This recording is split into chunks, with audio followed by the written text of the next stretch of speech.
Being married to a person you love is kind of a blessing. Napanguso ako nang mabasa ko yon na nakapost sa social media. Siguro nga ay ganito ko ka-bitter dahil wala akong nobyo. Wala kasi akong panahon para dyan. Mas gusto ko pang gugulin ang oras ko sa sarili ko. Muli kong naipikit ang mata ko kasabay ng pagbaba ko ng phone sa higaan dahil tinatamad pa ako. Narinig ko ang pagtulak ng pinto papasok pero hindi ko yun pinansin hanggang sa umalingaw-ngaw ang matinis na boses ni Mommy. "My God, daughter! I said fix yourself!" Bakas ang galit sa tono niya. "Wala na tayong magagawa, iha." Saad pa niya. Isa akong model sa France. Pinauwi nila ako dahil sa importanteng okasyon. At kagabi ko lang nalaman na gusto nila akong ipakasal sa kung kanino lang. Nilingon ko si Mommy. Gusto kong makita niya kung ano ba ang nararamdaman ko. Sa dinami-rami ng tao sa mundo, bakit ako pa, Mom? Bakit ako pa na may pangarap sa buhay ang kailangan dumanas nito? Malungkot na nasabi ko habang namamasa na ang gilid ng mata ko. Bakas ang awa sa mukha ni Mommy. Dahil ba nakukonsensya sila? Dahil ang kaisa-isang anak nila ay masisira ang buhay. Dahil lang sa lintik na negosyo na yan. Pero tulad ko, siya man ay hindi kayang pigilan ang nais ni Daddy na pagpapakasal sa anak ng business partner nila para lamang masagip ang kanilang kumpanya. Third person's point of view. "Mom!" Emosyonal na nilingon ng dalaga ang ina. Nangingilid ang mga luha nito. "Ayoko po." Nakangiwing anya, kasabay ng pagpatak na mga luha sa mata niya. "Marami pa akong gustong gawin. Maawa po kayo sa akin." Luha ang anas ng dalaga. "Wala na po ba talaga kayong magagawa? Do you think na magiging masaya ako kapag kinasal ako sa lalaking gusto ni Daddy? Magiging miserable pa ang buhay ko." Halos madurog ang puso ng ginang sa kung paano siya iyakan ng batang dati ay kalong at pinalaki nila ng maayos. Ngunit ngayon ay sila pa mismo ang dudurog dito. Parang pinipisil ng paulit-ulit ang kanyang puso sa bigat ng dinadala ni Althea. Pero wala siyang nagawa kundi ang yakapin ng mahigpit ang kanyang anak. Paano na lamang po kaya kung masamang tao pala yung ipapakasal sa akin? Umiiyak na Anya. Napapaisip tuloy si Althea na baka hindi siya mahal ng kanyang mga magulang. Kaya ganoon na lang ginawa sa kanya. "No honey, mabait si Sandro." Pagtatanggol pa ng ginang sa lalaking pakakasalan ni Althea. Ngunit sarado ang isip ng dalaga. Umiiling habang patuloy sa pag-iyak. Ngunit kusang huminto ang pag-iyak niya. Kapalitang pagdagundong ng malakas na kaba nang marinig nito ang malaking boses ng kanyang ama mula sa labas ng kwarto niya. "Carmi Althea." Buong-buo nang tawagin ng daddy niya ang pangalan niya. Senyalis na galit itong talaga. "Stop acting like a kid. Intindihin mo na bawat isa sa atin ay may kanya-kanyang tungkulin sa mundo. At ang tungkulin mo ay maging asawa si Sandro." Galit na anang ng daddy niya. Matapos ay hinila ang asawa palayo. "Hayaan mo riyan ang anak mo. Kung kukonsintihin mo yan, ay lalong iiyak yan sa'yo." Matapos ay tuluyang iniwan ng dalaga. Patuloy lamang siya sa pag-iyak hanggang sa yakapin niya ang tuhod niya at ibaon ang luhaan niyang mukha ron. "This arrangement is all insane. This is all insane." Umiiling na Anya. Dahil sa awa ng ginang ay 2 araw niyang hindi pinupuntahan ng anak para kahit papaano ay mahimasmasan nito at hindi ma-pressure. Pero natanaw niya ang malalaking hakbang ng asawa patungo sa kwarto ng kanilang unika iha. "Diyos ko, Alejandro, tigilan mo muna si Althea." Nagmamakaawang saad ng ginang. Ngunit 3 malalakas na katok mula sa pinto ang nakapagpabangon sa pagkakahiga kay Althea. Tsaka pinagbuksan ng ama. Salubong ang 2 kilay nito at mukhang masama talaga ang timpla. Althea's point of view.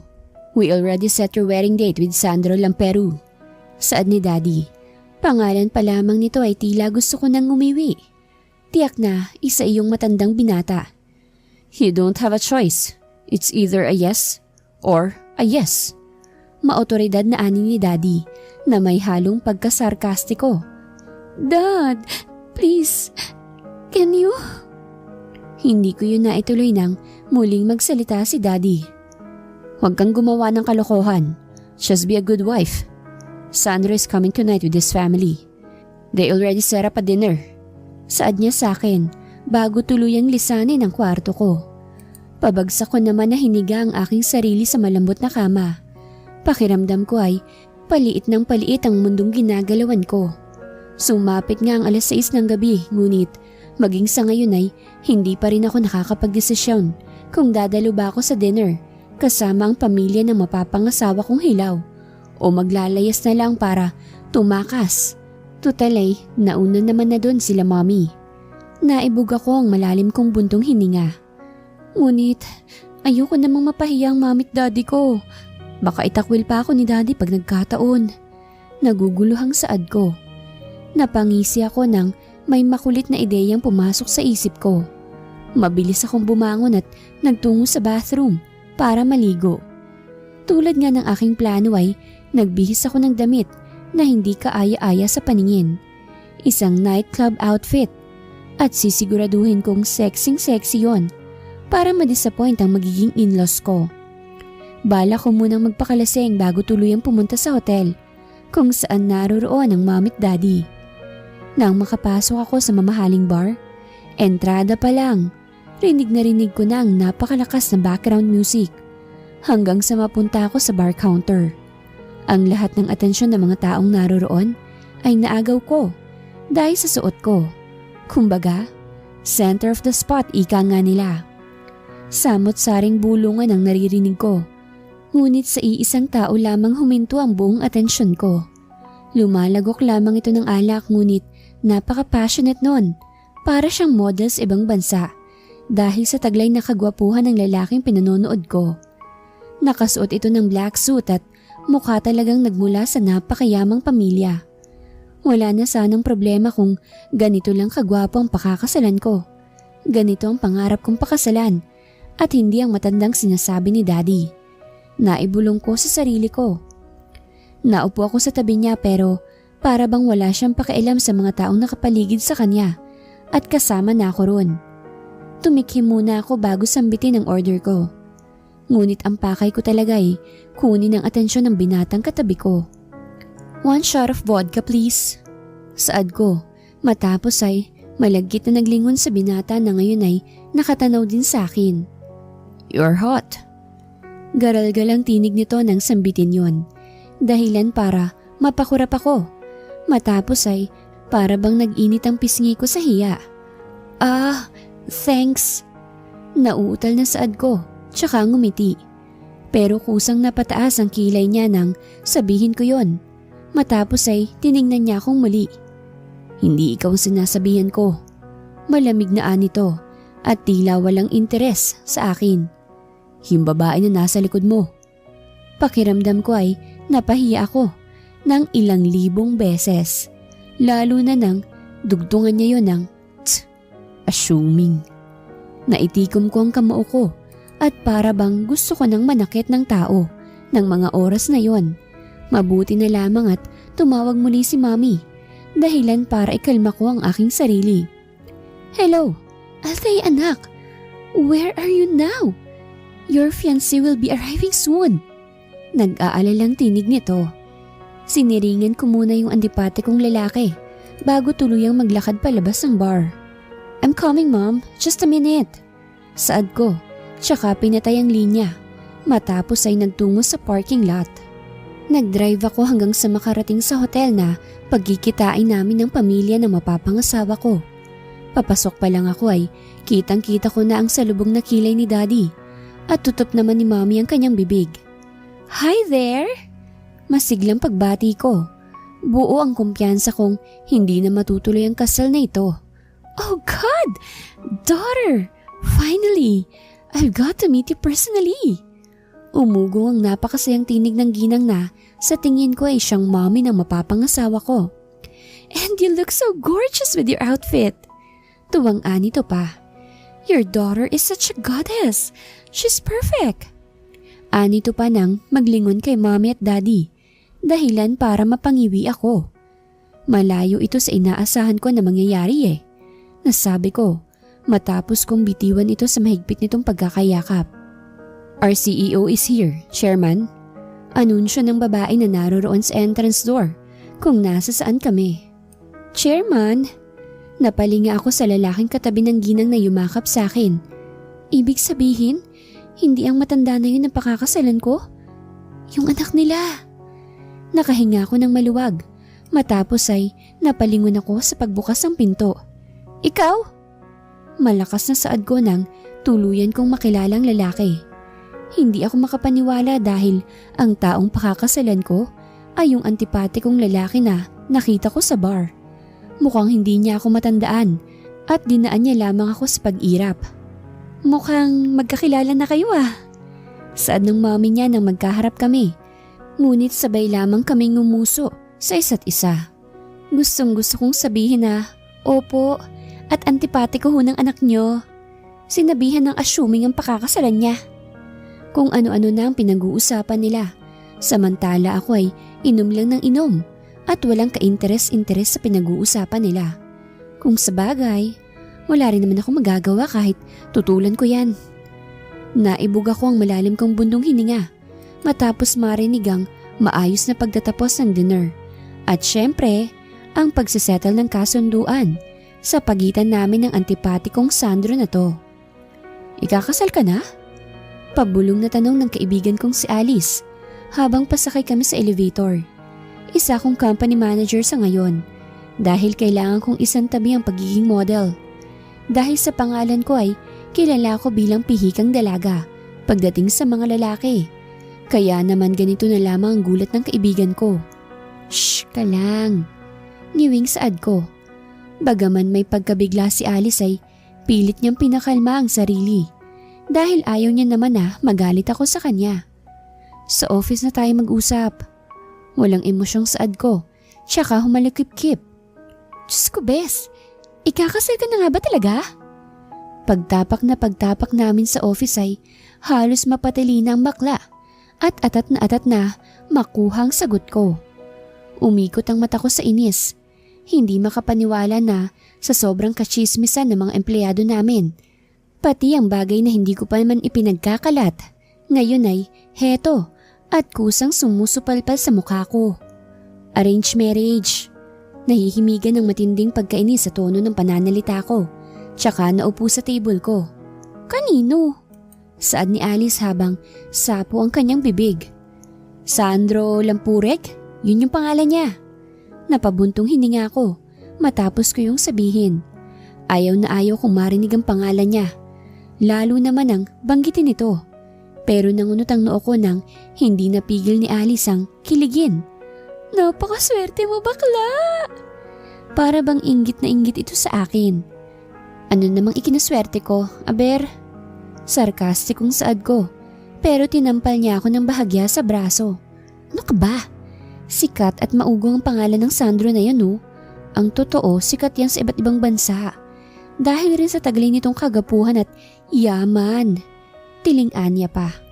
Ewan ko, Alice. Karma ko na yata to sa dami ng mga lalaking binasted ko. Dito lang pala ako babagsak.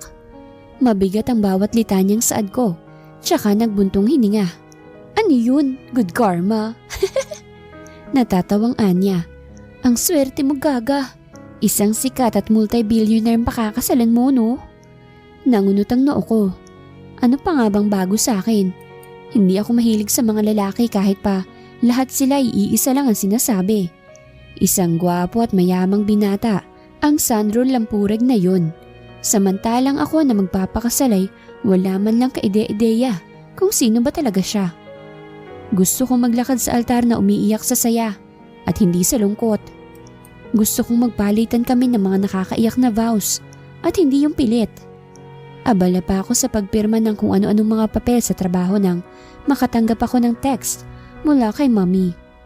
Anak, let me remind you napupuntahan mo pa si Sandro sa office niya. So don't be late. Sa tuwing ang lalaking yun talaga ang usapan ay talagang bumibigat ang dibdib ko. Mag-aalas 10 na nang tumungo ako sa business company na pinapatakbo ng walang hiyang Sandro na yon. Hello, can I talk to Mr. Lampiro? Saad ko dun sa babaeng entertainer ng guests. Do you have an appointment with him, ma'am? Balik na tanong ng babae sa unahan, kaya napataas ang kilay ko. No, I don't have. Simpleng saad ko. May I know your name, ma'am? Althea. Saad ko na sanhi ng pagkataranta niya. Naku, pasensya na po, ma'am. Kanina pa nga po naghihintay si sir sa inyo. Anya, tsaka ako pinatuloy. Pumasok ako diretso sa office ni Sandro at naabutan ko siyang prenteng nakaupo sa swivel chair. Hindi ka ba marunong kumatok? Malamig niyang tanong, dahilan para manuyo ang lalamunan ko sa pagkapahiya. Have a seat. Naglakad ako paupo sa sofa na itinuturo niya. So, ano ang dahilan at pinapunta mo ko rito? Nothing. I just missed you. Wala naman sigurong masama kung gusto kong makitang mapapangasawa ko. Ngising saad niya, pero alam ko namang pangiinis lang ang pakay niya. Fine, ngayon nakita mo na ako, I have to go. Tumayo ako at naghanda para sana umalis na, nang makita kong narito na siya at hawak ang pulsuhan ko. Kaya mariin ko siyang tinignan. Ano ba kasing kailangan mo? Nawawalan na ang pasensyang saad ko. Calm down and sit. Nakangiting Anya, kaya umirap ako at padarag na naupo. Until now ay naiinis ka pa rin ba sa akin dahil sa sinabi ko sa'yo sa bar? Natatawang Anya. Kung ganun ay natatandaan niya ako? Nagkunwari lang siya nung nakaraan? Ninisihan ko lang siya na may pagkasarkastiko. Matapos ay muling bumalik sa pagiging seryoso. Kung wala ka nang sasabihin, aalis na ako. Marami pa akong trabaho na nakapila. Di tulad mo na paupo-upo lang dyan. Bakit? Kapag naman napangasawa mo ako, mas malala pa nga rito yung magiging buhay mo. Isipin mo, hahawa ka ng dolyares habang nakahiga lang dahil sa akin. Tawang Anya pa na ikinasimangot ko. Bakit? Hindi naman akong may habol ng kayamanan mo. Kaya wag mo nga sa akin sabihin yan. Naiinis na saad ko, tsaka tumayo at naglakad. Akmang hahatakin ko ng doorknob ng may kamay na pumigil doon. Nakahawak ang kamay ko sa seradorang ginto, habang nakahawak naman sa kamay ko ang maugat na kamay ni Sandro. Oh, aalis ka na naman ang nagtatampo. Natatawang Anya pa. Matapos ay dahan-dahan niyang ibinaling ang mukha ko paharap sa kanya. Where's my goodbye kiss? Nakangisi niyang tanong sa akin. Hindi ko alam kung bakit ako nakatitig sa gwapo niyang mukha. Basta, para akong nahihipnotismo nun. Mukha mo! Saad ko wari para hindi niya mahalata ang kaunting kaba ko. Okay, then let's have lunch together. Gusto kong ipakita sa mga empleyado rito kung gaano kaganda mapapangasawa ko. Let's go! Hinila niya ang pulsuhan ko at isinalakop ang kamay niya sa palad ko. Pakiramdam ko ay pulang-pulang pisngi ko habang naglalakad kami. Palabas ng company dahil kami ang laman ng bulungan. Iginiya niya ako pasakay sa kotse hanggang sa makarating kami sa isang luxury restaurant. Bakit dito pa tayo kakain? Pwede namang sa fast food na lang. Pakipot na saad ko. Alam ko kasing mamahalin ang mga pagkain doon. Are you kidding me? Mukha ba akong nagbibiro? Pinagtitinginan na tayo rito. The hell I care. Umirap si Sandro, siya ka nag-order. Dahil sa inisay, hindi na ako umimik pa. Hey, bakit ang tahimik mo? Napalinga ako sa napakaganda niyang mata. Bakit ang tahimik mo? Pag-uulit pa niya habang puno ng pag-aalala ang kanyang mata. Ngunit umiling lamang ako. Nothing. Just enjoy your food. Saad ko pero nagulat ako nang hawakan niyang kamay ko na nasa ibabaw ng mesa. Okay, kung ayaw mo sa ganitong lugar, ay dadalhin kita sa iba bukas, okay? Napakurap ako sa hindi inaasahang sasabihin ni Sandro. Napaka-gentle niya kung magsalita. Kinabukasan ay nakatanggap si Mommy ng tawag mula kay Sandro habang nasa kwarto ko siya. Dinig kong ipinagpaalam niya ako na lumabas kay Mommy. Todo suporta naman si Mommy. Mula sa paliligo ay naroroon pa rin siya. Tinulungan niya pa rin ako. ultimong sa pag-aayos sa mukha ko. Maya-maya pa'y kumatok ang isa naming kasambahay na may dalang brown box. "Ma'am, may nagpa-deliver po. Para daw po kay Ma'am Althea." Nagtataka ko namang inabot yon at binuksan. Naroroon ang kulay beige na dress na mataas hanggang sa tuhod. Kinuha ko ang maliit na papel na nasa loob nun at binasa. "To my future wife, wear this for me. It's giving you a lots of confidence. Take care. Your future husband." Napataas ang kilay ko. Saan niya naman kaya pinagkukuha tong mga corny lines na to? Nilingon ko si Mommy na namimilipit na sa kilig. "Napaka-sweet naman ng batang yan, anak. Ako nga tumanda na ng ganito ni hindi ko man lang naranasan yan sa daddy mo." Nakangusong anya. Napailing na lamang ako. Siguro kung magiging asawa ko si Sandro ay magkakasundo talaga sila ni Mommy. Napangiwi ako sa mga sumasagi sa isip ko. "Think of this, Althea. I think Sandro wants to build a family with you, baby." Malambing na saad ni Mommy. Nilingon ko siya. "Paano kung ginagawa niya lang to kasi gusto niya lang ng anak mula sa akin, Mom?" "Huwag mo kang isipin yan, anak." Haplos ni Mommy sa pisngi ko. Ngunit kahit anong sabihin niya ay talagang negative ang pumapasok sa isip ko. Isang dahilan kung bakit ayaw kong makipagrelasyon. Dahil kapag may nakuha na sila sa iyo ay iiwanan ka na nila. Sa lalim ng pag-iisip ko ay hindi ko na namalayang nakarating na pala kami sa mansyon na pagmamay-ari ng mga lampirog. At tunay ngang angat sa yaman ito dahil sa naguhumiyaw na malapalasyong bahay nila. Mula sa kotse ay sinalubong ako ng 2 gwardiyan na nakayuniforme ng pula. Nakatatak sa gilid ng uniform nila ang apelido ni Sandro, tanda ng pagiging empleyado nila rito. Pinuksan ng 2 malawak na gate para sa pagdaan ko. Matapos ay kusang nagkaroon ng mga ilaw ang bawat poste na green sa tapat ng nilalakaran ko sa hallway. May mga bench sa bawat pagitan noon, kapare sa mga makukulay na halaman sa bawat gilid. Napatulala ako sa napakaraming tao ang bumungad sa akin. Naroroon ang buong angkan ni Sandro at talagang siya ang hinihintay. Ngayon lamang ako nakasaksi ng ganito ka-engranding date. Yung tipong pang Disney princess ang datingan. Akala ko date. Nauutal na saad ko nang salubungin ako ni Sandro, pero ngumiti lamang siya. "My whole family wants to meet you." Nag-prepare sila ng ganito matapos kong sabihin na darating ka. Nakangiting anya. You mean kanina lang to hinanda?" Gulat na nasabi ko.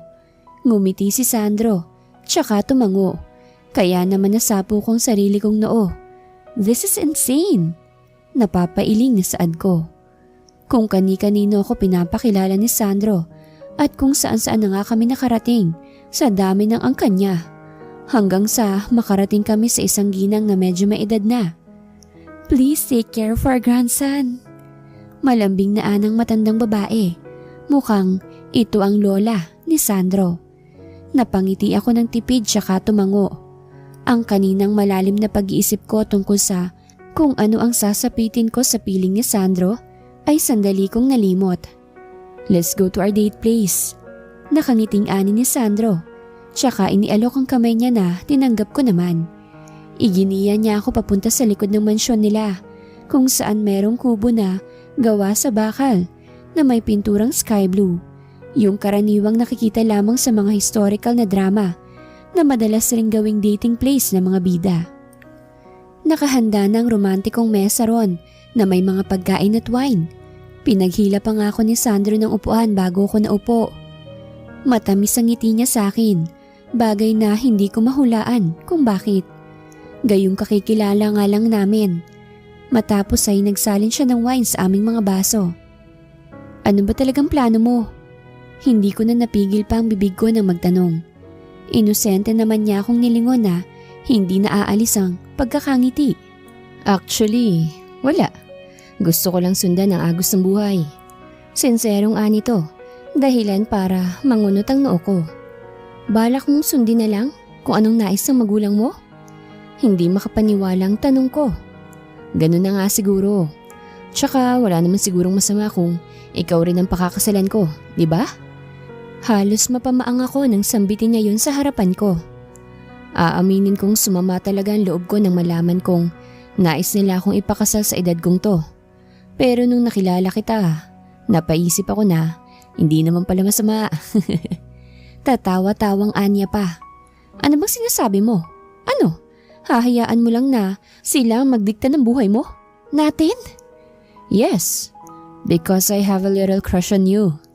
Simpleng anya, bagay na nagpatigil sa pangungulit ko. Naroroon na naman ang hindi pamilyar na kaba mula sa puso ko. Malito Althea, mariing tanggi ko sa bulong ng puso ko. Alam kong kapag tuluyan kong pinapasok ang lalaking to sa buhay ko ay magbabago ng lahat at tiyak na mabubuksan ng panibagong pahina ng aking buhay. Bagay na ayoko pang maganap, ang kabanata ng pag-aasawa. Nabalik ako sa ulirat nang makita ko ang palad niyang humahaplos sa pisngi ko. Huwag ka mag-alala, hindi ko pipigilan ang mga gusto mo. Pwede kang mamuhay sa paraan kung ano ang gusto mo. Sinserong anya. Kung sabagay, kahit naman ayawan ko siya nariyan ng pamilya niya at ang daddy ko para ipagpilitan kami. Pikit mata kong tinanggap ang singsing na isinuot sa akin ni Sandro. Matapos ay napuno ng masigabong palakpakan ang kabuuan ng marangyang simbahan. Matapos ay opisyal nang idiniklara ang aming pag-iisang dibdib. You may now kiss the bride. Saad ng pari. Kapwa nagmamadali ang pamilya ni Sandro, kaya naman ganito kabilis ang kasal. Isa pa ay dahil daw sa paghahabol sa bagong tagapagmana. Samantalang ang kampo naman namin ay para opisyal na masabing naligtas na ang aming kumpanya na naghihingalo na. Don't cry too much. Pinahid ni Sandro ang pisngi ko na kanina pa pala umaagos ang luha. Batid niyang hindi pa talaga ako handa sa pagpapakasal. Ngunit kahit ako ay alam kong wala ring magagawa si Sandro para tumanggi. Sige ka, baka isipin nilang sobrang saya mong pinakasalan mo ko. Natatawang bulong pa ni Sandro sa tenga ko. Pero sinimangutan ko lamang siya. Kinuha ni Sandro ang kamay ko tsaka isinalakop sa kamay niya. Tsaka hinagod-hagod ang likod ng palad ko gamit ang hinlalaki niya para kahit papaano ay mapakalma ang pag-iyak ko. Ayaw mo rito? Sama ka na lang sa akin. Ani ni Sandro nang ilang minuto na kami sa reception. Saan mo ko dadalhin? Naluluhang tanong ko. Don't ask, just come with me. Natatawang saad naman niya. Pero hindi pa ako nakapagpaalam kina mommy. Baka hanapin nila ako. Pinahid ko ang bakas ng luha ko. Hindi ko alam kung bakit parang gumaan ang loob ko. Di ba nga pinamigay ka na nga nila sa akin? Kaya wala nang sense na magsabi ka pa. Pagmamay-ari na kita. Kaya hindi ka na nila hahanapin. Aniya pa. Tsaka hinilang kamay ko at isinakay sa kotse niya na may mga bulaklak pa sa harapan. This is your new home. You will live here with me. At sana maging masaya ka. Wedding gift ko to sa'yo. Aniya habang nakatanaw sa third floor na bahay na nasa tapat namin. Wala na naman akong ulirat nang maglingon ako kay Sandro. Hindi ako makapaniwala na sa kabila ng maling pagtrato ko sa kanya ay ginagawa ito ng isang Sandro para lamang sumaya ko. Pasensya ka na, hindi ako kumuha ng katulong dahil gusto kong masolo ang pag-aalaga mo bilang asawa ko. Dapat ikaw ang gumawa ng mga gawaing bahay. Okay lang ba yun sa'yo? Nakangiting anya pa nang makapasok kami. Matagal bago ako nakapagsalita. O sige, ikukuha. Hindi, sige ayos lang. Napalunok ako ng sarili kong laway. Masyado kasing mabilis sa mga pangyayari, kaya't kahit ang pagluluto ay hindi ko na napag-aralan pa. Wife, the dinner is ready. Naramdaman ko ang mainit na hininga mula sa tenga ko. Kahit nakapikit pa ako, nagiging dahilan tuloy yon kung bakit nagtataasan ng mga balahibo sa katawan ko. Matutulog pa ako. Tamad na saan ko ngunit kaagad din na natigilan nang maramdaman ng mga brasong pumulupot sa bewang ko. Kasabay nun ay may panibago pa akong naramdaman sa balikat ko. May mainit na dumadampi doon at mukhang labi ni Sandro, kaya mabilis akong napapiglas para lumayo. Nakita ko ang pagtawa niya kaya napanguso ako. Pinagluto kita tapos hindi ka man lang gigising? May halong panunuyo ang boses nito, pero naroroon pa rin ang pagkakangiti niya. Mamaya na kasi, naantok pa ako. Nagpapakipot na saad ko, ngunit sa loob-loob ko ay napapangiti ako dahil sa kakyutan ni Sandro. Hanggang sa dambahin niya ako sa kama ng yakap, bagay na ikinagulat ko. Hanggang sa maramdaman ko ang mga braso niya na naroroon sa tiyan ko, papasok sa loob ng t-shirt ko. Hindi na ako makakapaghintay. Naging mapang-akit ang tono nito hanggang sa pati na ang leeg ko'y dinadampian na nito ng halik. Sandro! Pinilit kong gawing sigaw ang dapat ay daing nakakawala sa bibig ko para pigilan siya. Ayoko! Paresahan kong itinulak si Sandro, bagay na ikinahagikit nito. Ang tinutukoy ko yung pagkain. Mahihimigan ang panunokso nito habang tumatawa. Tila natigilan tuloy ako nang makita kung gaano ito lalong gumwapo dahil sa pagkakangiti niya. Kukurap-kurap ako tsaka padarag na tumayo dahil sa kaba. Wala pa kasing namamagitan sa amin at mabuti na lamang dahil hindi niya ako pinipilit. Pero palagi ako nitong pinapasaringan o kaya binibiro ng tungkol doon. Umugong ang mas malakas na tawa ni Sandro. Tignan mo, ikaw tong ang daming sinasabi eh. Nang iinis na anito pa. Matapos ay sumunod na ako sa paglabas niya. Third person's point of view. Dahil sa nangyari ay para bang nailang si Thea, dahilan upang hindi niya kausapin ang asawa. Napalabi naman si Sandro dahil malayo ang nangyari sa inaasahan niya. Akala niya kasi ay pupurihin o pasasalamatan naman lang siya nito sa effort na ginawa niya. Tila nagsisipatuloy siya na inasar niya ang asawa. Nang matapos sila hindi pa rin kumikibo si Thea. Nanguna na siya sa lababo para hugasan ng mga pinggan. Umakyat siya pabalik sa kwarto nang natapos. Bumungad ang maskuladong likod ng asawa habang nakadapa sa gitnang bahagi ng kama. Nakaramdam siya ng guilt dahil hanggang ngayon ay hindi niya ito kinakausap. Kaya naman balak niyang siya naman ang mangulit. Lingid sa kaalaman niyang sinadya talaga ni Sandro na wag siyang kausapin para siyang kumausap dito. Walang sabi-sabi nang humiga si Althea sa likod nito para daganan ng asawa. Wife, ang bigat mo. Umalis ka dyan. Ngayon ay ito naman ang nagpapakipot. Anong mabigat? 50 kilos lang ako no? Natatawang ani ni Thea. Fine. Sexy na akong sexy. Please, umalis ka na dyan. Mas matagal pa sanang balak na manatili doon ni Thea. Ngunit nanlaki ang mata niya nang igulong siya ni Sandro. Hanggang sa magkapalit sila ng posisyon. Ngayon ay siya nang nasa ilalim at ito na ang nasa ibabaw niya.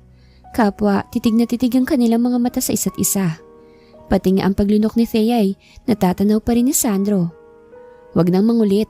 Alam ko naman na hindi mo pa rin ibibigay yan. Good night. Nito pa, siyaka hinag ka ng noo ng asawa.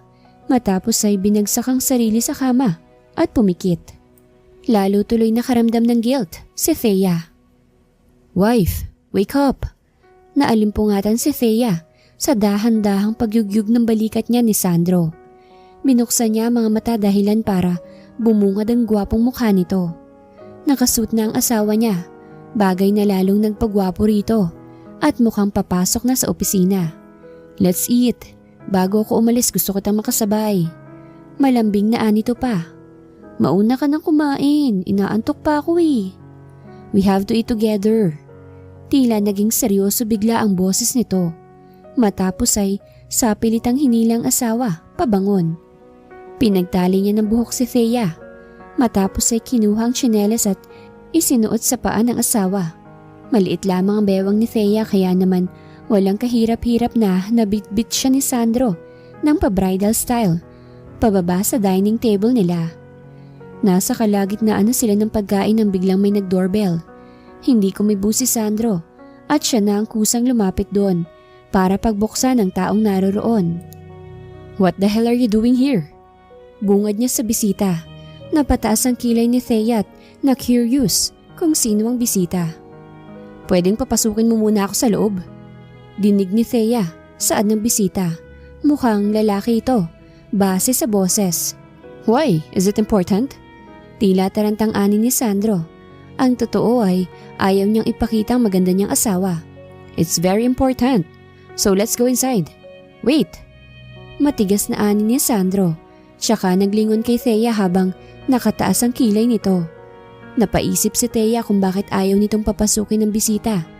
Naiisip niya tuloy na baka ikinahihiya siya nito. Wait for a second. Don't you ever dare to come without my permission.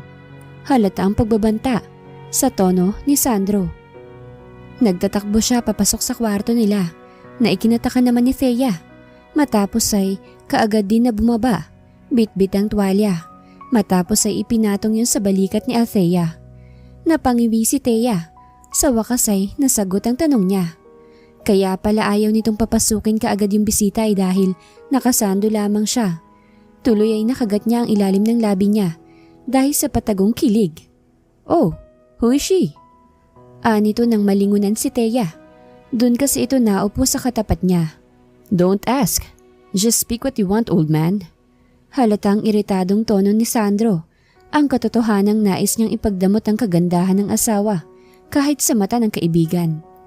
Well, sabihin mo muna kung siya nga ang napangasawa mo. Pangungulit pa nito pero tumikhim lamang si Sandro. Senyales na nagpipigil siya ng inis. No. Mariing ani ni Sandro na ikinatigil naman ni Thea. Wala pa itong isinasagot pero para bang nasaktan na siya ng 10 beses. Hanggang sa magsalita si Cairo. She's my life. Happy? Saad ni Sandro, tsaka umirap. Nagiging corny ka na, dude. Natatawang saad naman ang kaibigan niya. It's none of your business. Matagal na nagbabarahan ng magkaibigan bago simulan ng totoong pakay kung bakit ito naroroon. Panay-related sa kumpanya ang naging usapan nila at hindi na nga nagtiyaga pang makinig si Thea. Hanggang sa magpaalam ang bisita. Mauna ka na sa labas. Pagtataboy ni Sandra sa kaibigan at kaagad na sumunod naman ito. So, paano? Aalis na ako. Pangit naman tingnan kung yung mismong owner nalilate sa company niya. Natatawang saad pa nito. Matapos ay lumapit siya kay Thea at hinagka ng noon nito. Mumuso naman si Thea para humingi ng damping halik sa labi. Bagay na ikinagulat ni Sandro. Pero kalaunay napangisi siya, tsaka hinagka ng asawa sa labi. Pero tumugon si Althea hanggang sa lumalim yun at talagang halos mapugto ang hininga nila parehas. Humiwalay ka muna sa buhay mo, late na tayo. Nakasimangot si Sandro nang maglingon doon, tsaka bumaling sa asawa na tatawa-tawa. Sige na, ingat ka, saad ni Thea. Tumango naman si Sandro. Tawagan mo ako kaagad kung may kailangan ka ha. Uuwi ako kung sakali. Nariyan na naman ang kilig ni Thea dahil sa matamis na binibitawan ni Sandro sa kanya. Nakatanggap ng tawag si Thea mula sa mommy niya. May 1 buwan na rin kasi mula nang opisyal silang maikasal kay Sandro. At mula nun ay hindi pa sila nagkikita. Kaya naman nais ng mommy niya na tumungo sila ron kasama ang asawa. Sabado na ng umaga nang makarating sila doon dahil ngayon lang may libreng oras si Sandro. Sa dami ng inaasikaso nito sa kumpanya. Althea's point of view. Magkahawak kamay kami habang papasok sa bahay nila mommy. Oh God, I miss you both. Impit ang tiling saad ni mommy matapos kaming matanaw, papasok na magkasalikop ang kamay. Hello mom, how are you? Magalang at masiglang ani ni Sandro matapos ay nakipagbeso. Hi mom. Saad ko rin tsaka yumakap. I'm so glad pareho kayong nandito. Hindi mabilang ang kasiyahan sa mukha ni mommy. Tila miss na niya talaga ako. Naku, sinabi ko naman sa mommy niyo na wag na sana kayong papuntahin pa rito at baka nakakaabala pa kami sa inyo. Dinig kong saad ni daddy, kausap si Sandro sa hapag habang palapit ako para dalhin ng juice. It's fine naman dad. Nakangising sagot ni Sandro, tsaka nang iinis na pinikitan ako. Tuwing gabi naman po kami nag-honeymoon. Birong saad pa nito, bagay na lalong ikinatawa ni daddy. Halos makagat ko ang pang-ibabang labi ko dahil sa mga kalokohang pinagsasasabi ng asawa ko. Kahit ang totoo naman ay hindi pa naman talaga kami nagme-make love kahit 1 beses. Ano bang problema mo? Naiinis na saad ko. Mabuti na lamang at parehong kumuha ng makakain at wine na ihaharap sa amin sila mommy at daddy. Kaya naman may pagkakataon pa ako para sitahin si Sandro.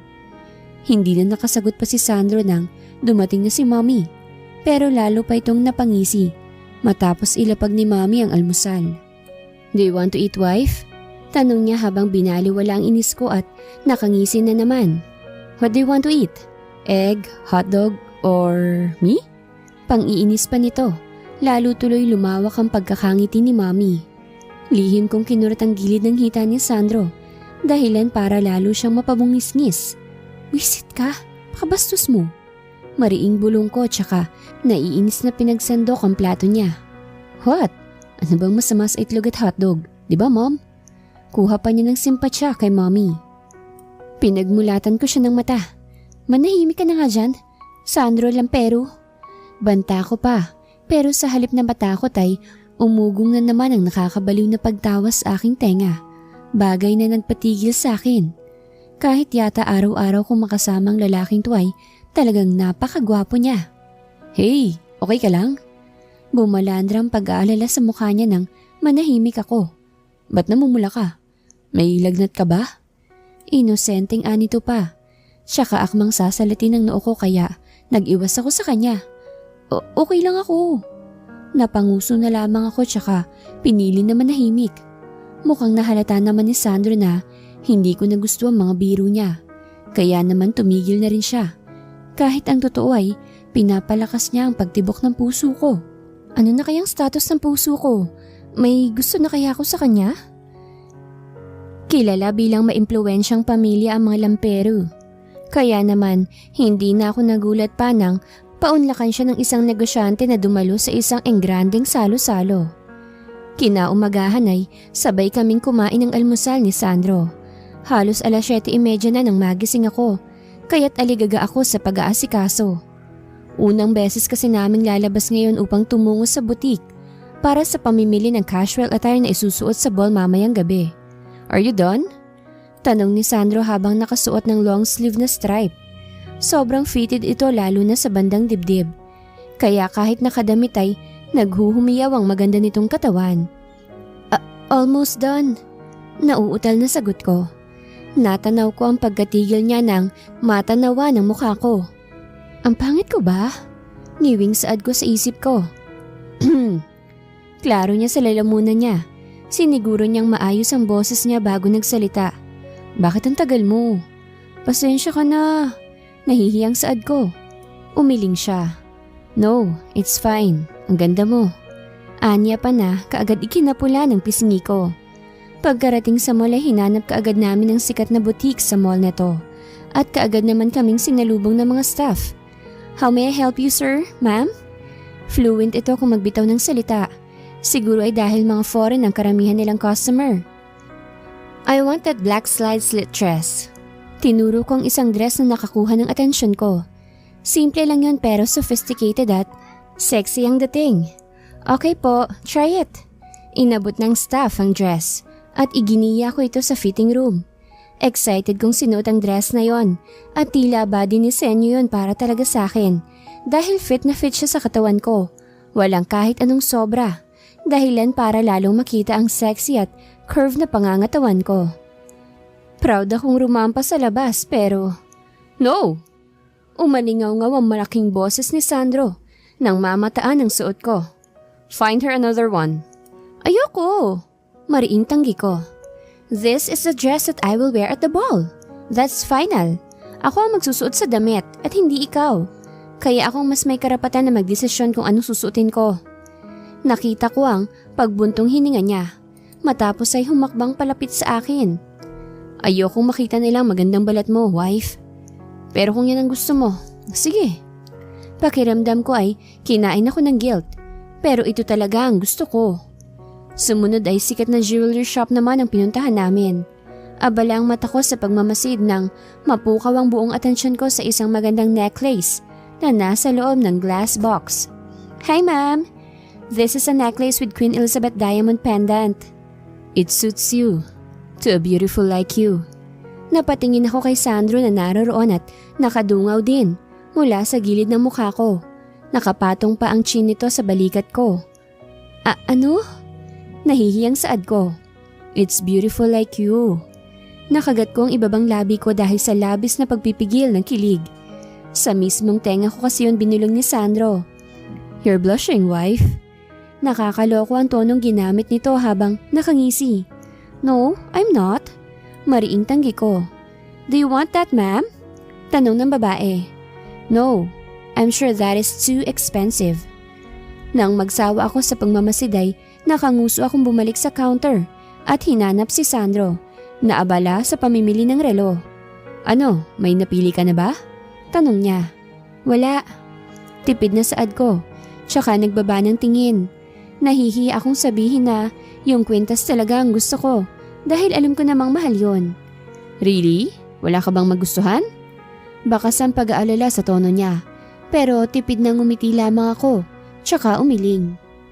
Third person's point of view. 7:00 na ng gabi kaya naman naggayak na ang mag-asawa. 8:30 kasi magsisimula ang ball.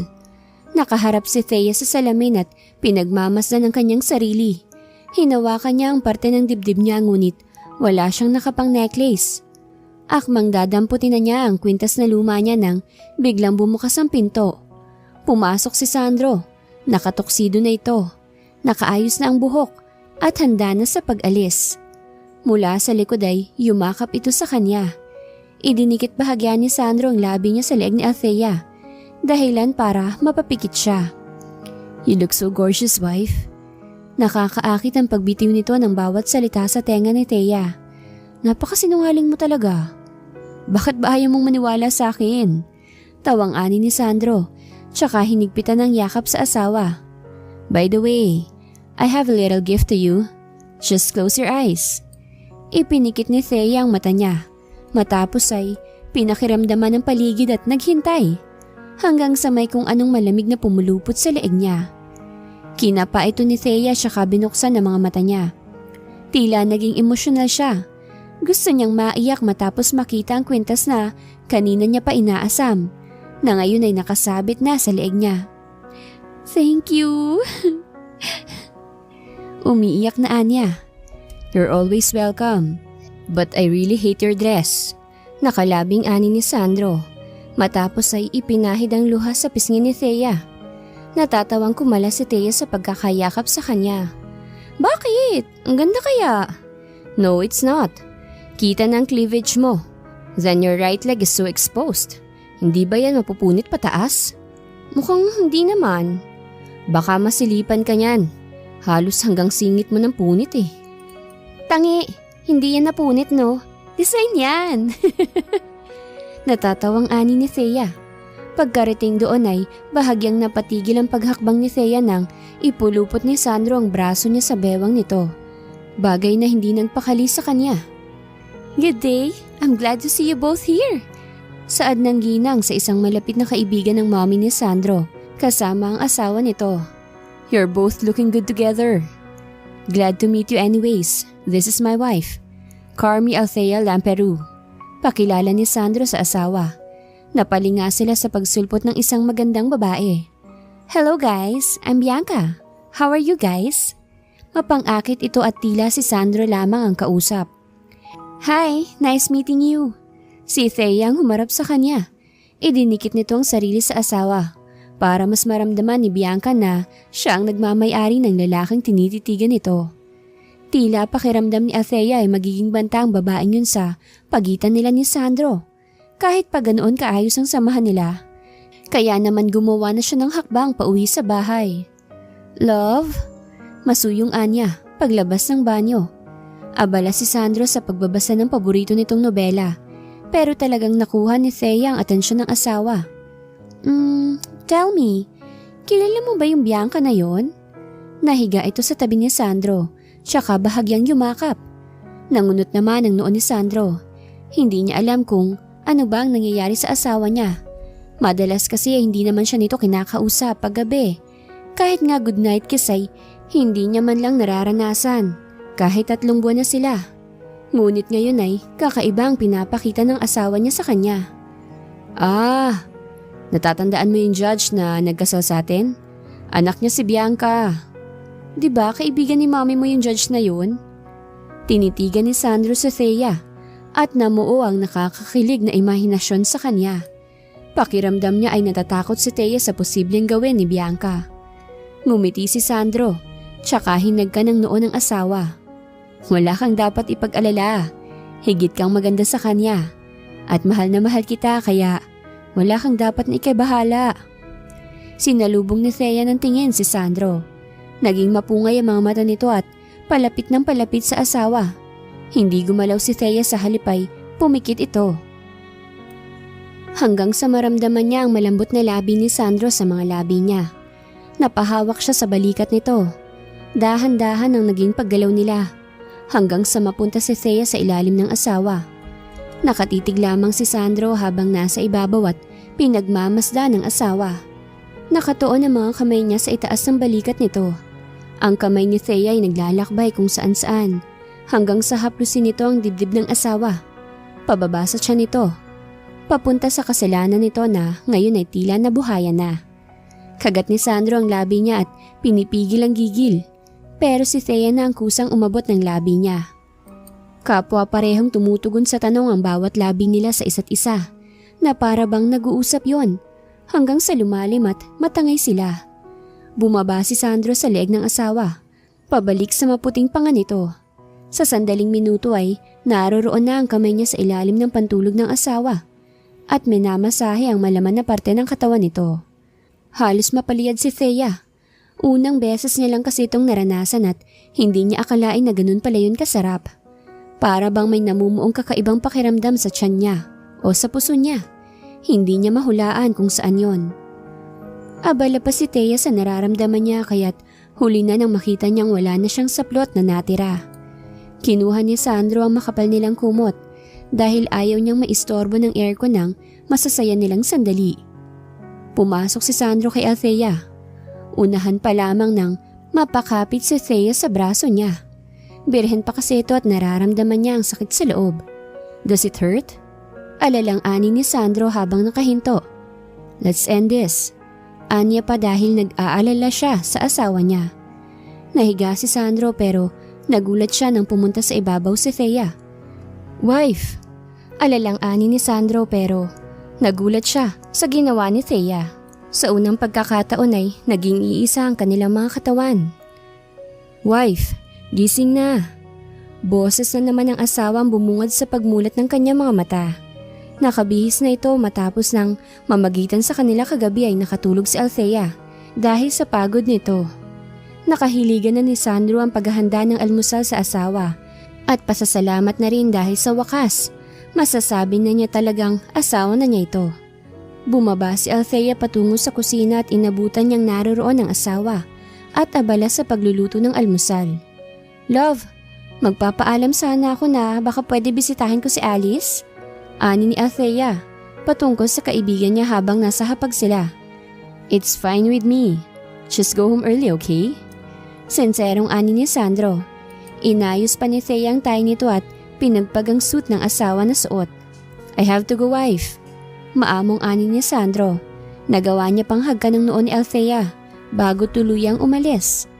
Nang nawala na ang kilig ay wala na ang coaching sakay ni Sandro. Nagdesisyon siyang bumalik sa kwarto para maligo at magbihis. Alice! Galak na bati ni Althea nang mamataan ang kaibigan.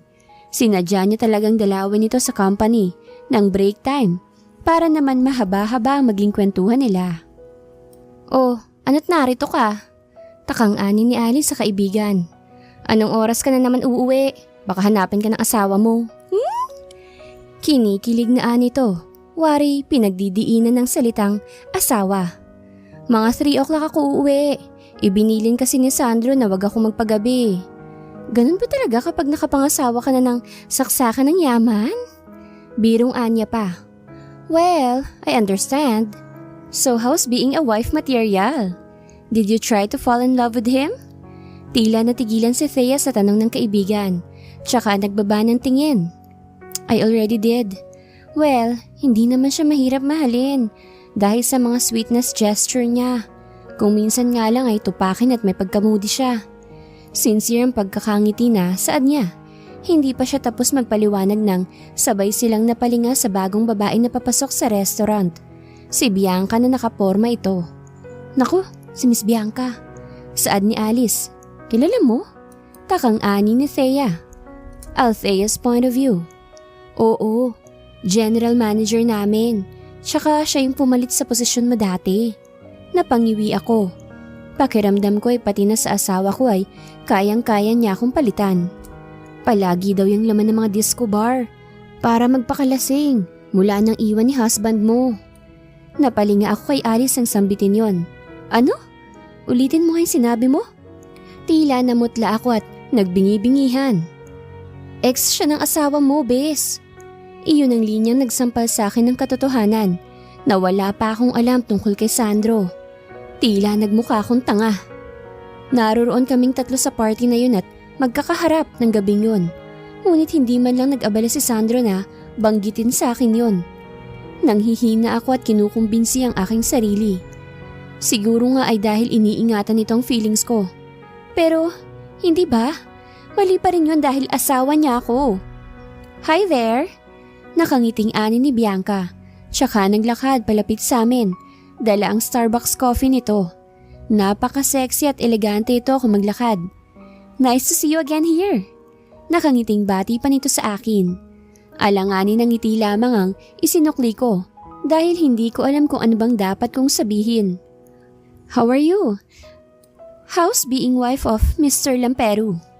Ang boses nito'y puno ng kalungkutan kahit masigla naman ang pagkakadeliver nun. Pero iba ang naging dating sa akin. Tila ba sarkastiko ito at pinupoint out na inagaw ko lamang ang tinatawag kong husband ngayon. I'm fine. Very very fine. Nauutal man ay sinabi ko yon. Akmang makikipagkwentuhan pa sana si Bianca ngunit tinawag siya ng staff ng company. Bagay na ikinahinga ko ng maigi. Sandro's point of view. Narito ako ngayon sa isang restaurant. Pauwi na sana ako pero tinawagan pa ako ni Bianca para makausap. Para sana naman. Tsk, para hinga ng closure ang relasyon namin siya mismong sumira. Napakaganda ng pagkakangiti nito ng matanam ako, pero hindi ko yun inalintana.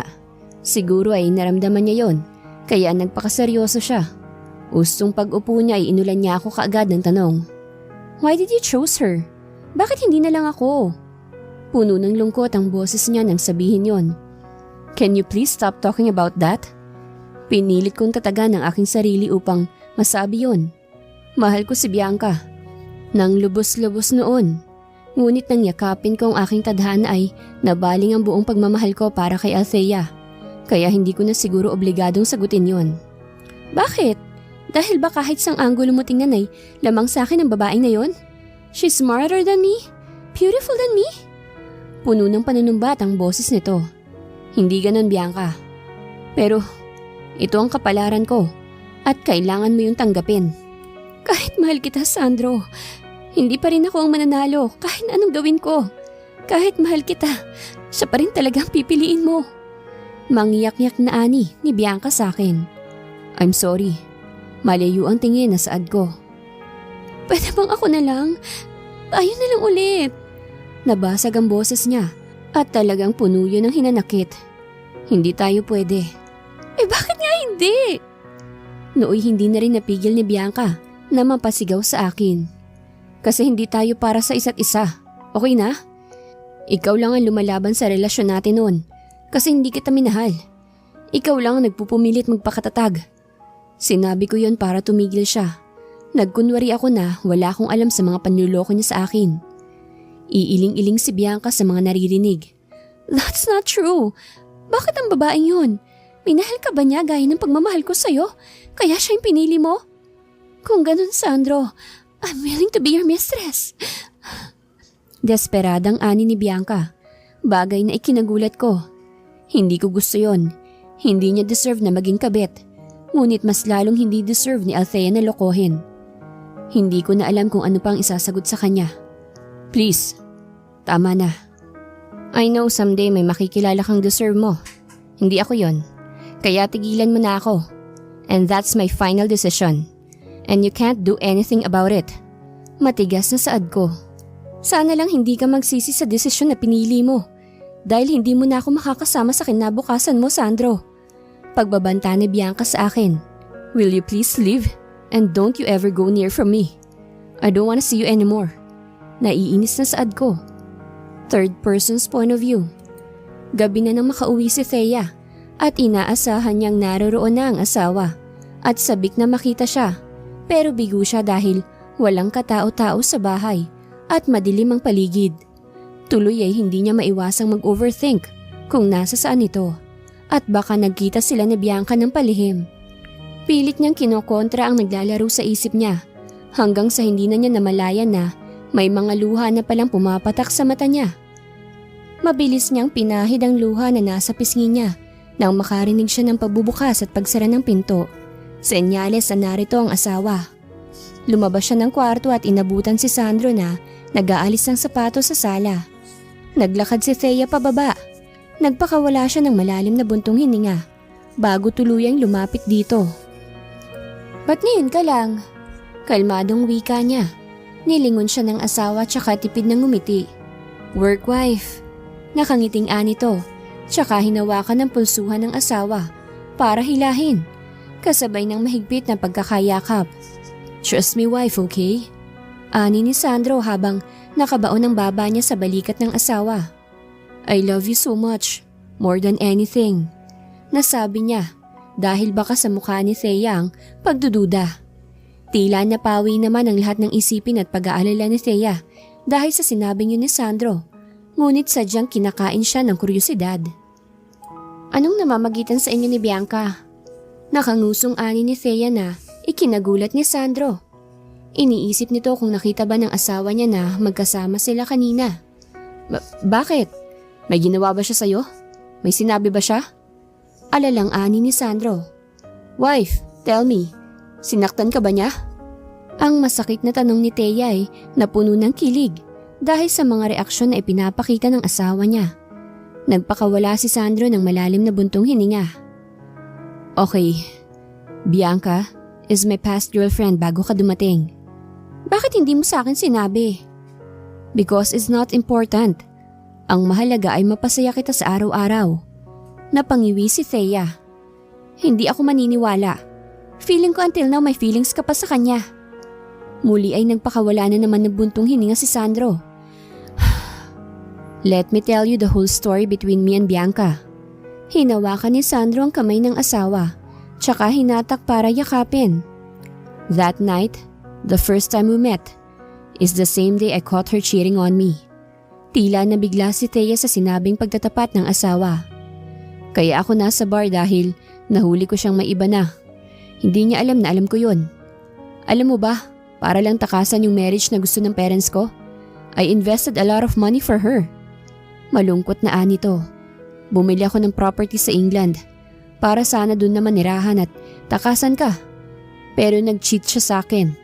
And the worst thing is, yung kaibigan ko pa. Yung lalaki na dumalaw dito last time. Hinaplos ni Thea ang pisngi ng asawa at nakaramdam ng awa. But past is past. Mula nang pakasalan kita, tinanggap na kita ng buo. Ang lahat ng pagmamahal ko ay inilalaan ko para sa iyo, wife. Kaya wala kang dapat na ikabahala, okay? Nakangiting saad ni Sandro. Go upstairs, wife. Malambing na utos ni Sandro, tsaka nanguna sa paglalakad. Nagkibit balikat lamang si Thea tsaka pinanood muna ang sexing paghakbang ng asawa niya. Matapos ay sumunod na rin. Nang makapasok siya sa kwarto ay inabutan niyang nakaboxer lamang ang asawa niya. Sanay na siya sa ganitong senaryo, pero iba yatang nararamdaman niya ngayon. Humarap si Sandro sa kanya ng topless, kaya't malaya niyang napagmasdan ang napakagandang pangangatawan nito, pati na yung boxer niyang nakaumbok. Naglakad si Sandro palapit sa kanya, kaya't napalunok siya. Nagulat siya nang isara nitong pinto mula sa likuran niya, ngunit ang mata nito'y nakapako lamang sa mata niya. Kaagad na hinuli ni Sandro ang kamay niya at saka yun ipinako sa pinto, kasabay nang paulanan siya nito ng halik sa leeg niya na nagiging dahilan ng paghalinghing niya. Kinagat ni Thea sandali ang labi niya para pigilan ang pagpalahaw ng nakakaliyong tinig niya. Pero buong puwersa siyang kinabig ni Sandro at iginiya pahiga sa kama. Naging mapusok ang bawat sandali nila at muli na naman siyang naangkin ng kanyang asawa. Kinaumagahan ay nagising si Thea dahil may mga braso na yumayakap sa kanya. Minulat niya ang mata niya at mukha ni Sandro ang bumungad sa kanya na mahimbing na natutulog. Nakatagilid siya at niyayakap nito. Ang malambot nitong labi ay nakadampi sa noo ni Thea. Althea's point of view. Bakit ang tagal mong bumaba? Hindi ka pa naligo? Tanong ng asawa ko habang inaayos ang sabog kong buhok. Nasa kusina kami at tapos na siyang magluto. Nakahain na rin. Ewan ko love, tinatamad akong kumilos eh. I see, Anya. You look good in my polo. Napatingin si Thea sa suot niya. Tama si Sandro. Bagay nga sa akin kahit malaki. Nilagyan ako ni Sandro ng pagkain sa plato habang pinanonood ko siya sa ginagawa niya. Ba't hindi mo ginagalaw ang pagkain mo? Maya-maya ay tanong niya. Hindi ko na namalayan na matagal na pala akong nakatunganga sa kawalan. Napabuntong hininga ko. Mag-isa na naman kasi ako sa bahay at tsak na mabuboring na naman ako. Natatamad akong magikilos ngayong araw. Kaya naman inihiga ko na lamang sa sofa ang aking sarili hanggang sa mahulog sa pagkakatulog. Nagising na lamang ako dahil may humahalik sa pisngi ko. Minulat ko ang mata ko. Narito na si Sandro at gwapong mukha nito kaagad ang nakita ko. Nakabihis na to ng pambahay at hindi ko na naaamoy ang pabango na gamit niya. Anong oras na? 3 o'clock na ng hapon, wife. Bakit? Ang tagal ko palang natulog. Takang saad ko, matapos ay biglang kumulo ang tiyan ko. Nagwawala ng bituka mo. Natatawang ani ni Sandro. Let's eat. May dala akong paborito mong ulam. Pumunta kami sa kusina. Bakit palang aga mo ngayon? Tanong ko nang ipaghain niya ako ng pagkain. Wala lang, namiss lang kita kaya umuwi ako ng maaga. Anya, sabay yakap sa akin. Natawa na lamang ako. Ewan ko sa'yo. Nagpapakipot na saad ko. Tsaka umirap. Kahit matagal na kami nagsasama ay kinikilig pa rin ako. Hinanda ni Sandro ang dala niyang pagkain at inilagay sa mesa. Napaatras ako dahil sa itsura at amoy ng pagkain. Pinagmasdan ako ni Sandro nang may pagtataka ang ekspresyon ng mukha nito. Ang pangit ng itsura naman yan. Ang pangit din ng amoy. Nakangiwing saad ko, tsaka nagtakip ng ilong. Nakakunot ang noo ni Sandro habang tinitingnan ako. Bakit? Di ba paborito mo to? Ba't ayaw mo na? Tanong niya. Hindi naman pangit ang itsura at amoy ah. Anya pa, tsaka inamoy ang apritada. Ayoko niyan. Ayokong kainin yung apritada na yan. Nakasimangot na saad ko habang salubong ang aking kilay. Okay, fine. Nagpakawala ng malalim na buntong hininga si Sandro. I'll cook some food for you. Anya, at linigpit ang pagkain. The days are passing by mula na magsimulang magbago ang pakiramdam ko. Hindi ko na alam ang gagawin. Madalas na kasi akong mahilo at masuka. Kaya nagdesisyon na akong mag-take ng pregnancy test. Mabilis kong nilakang pinto at kinuhang pregnancy test. Huminga ako ng malalim at inabangan ang resulta. Pinagpapawisan na ako sa kaba hanggang sa may 2 guhit na lumabas sa test. Napaluha ako at napangiti. Nag-take siya ulit ng iba at positive ang lahat ng resulta. Kinakabahan man ay binuksan ko ang pinto. Nadatnan ko si Sandro na malalim ang iniisip. Tumingin ito sa akin tsaka ako nilapitan at niyakap ng mahigpit. Wife. Alalang mukha ni Sandro ang bumungad paglabas ko ng comfort room. Ayos ka lang ba? Mukhang kanina pa siya naghihintay. Hinawakan ko ang tiyan ko. Hindi ko akalain na may isang mumunting anghel na palang nabubuhay sa sinapupunan ko. Nag-aalala na talaga ako sa iyo eh. Ano bang nangyayari? Ano bang nararamdaman mo? Sunod-sunod ang tanong nito. Nitong mga nakarang araw nagiging cold ka na sa akin eh. Tell me. May nagawa ba ako? Tinitigan ko si Sandro, kasabay ng masaganang pagpatak ng aking mga luha. Wife, ano ba? Hindi na natapos ni Sandro yon nang lakas loob kong inabot ang 3 pregnancy test. Kumunot ang noo ni Sandro nang matanggap to. Love, buntis ako. Naghihintay ako sa magiging reaksyon ng aking asawa.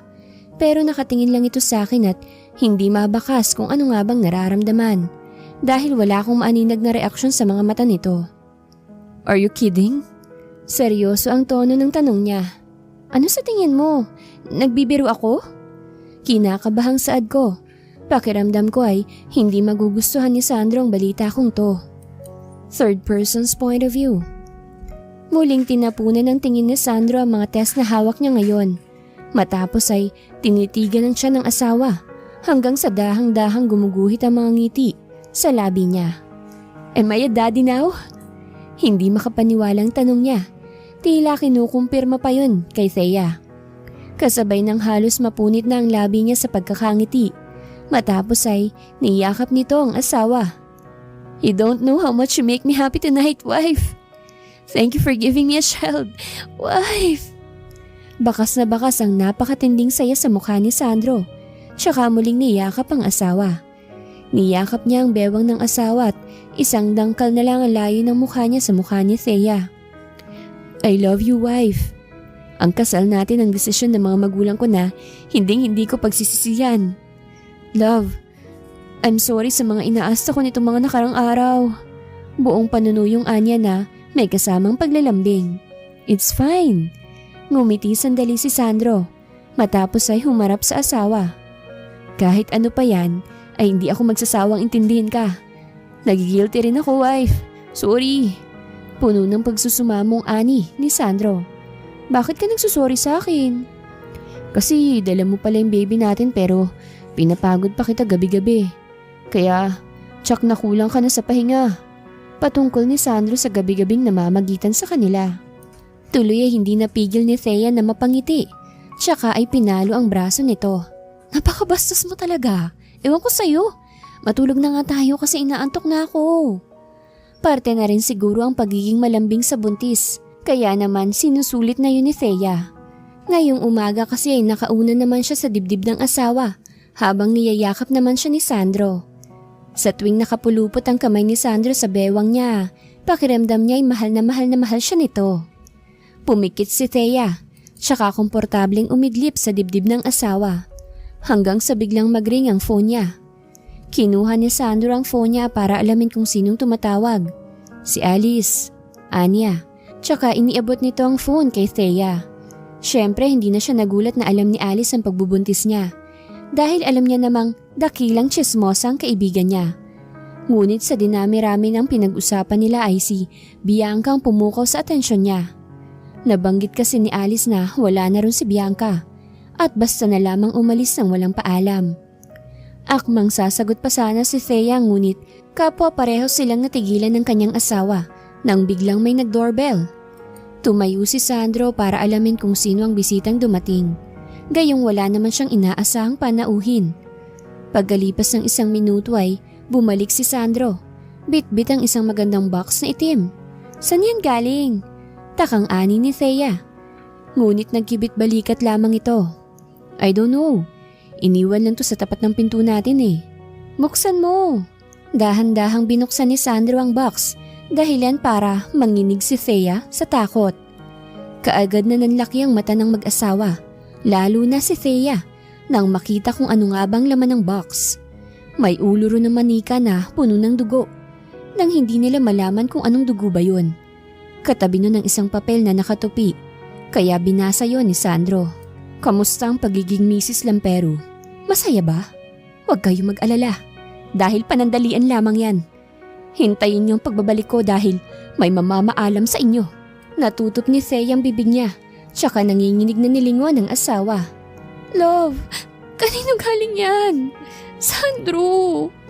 Mangiyak-ngiyak na anya sa asawa. I don't know. Nalilitong anya din. Wala akong ibang taong nadatnan sa labas nang makita ko yan. Umakap si Thea sa asawa habang takot na takot. Hanggang ngayon ay nanginginig pa rin ang tuhod at kamay niya habang nakatanaw sa manika.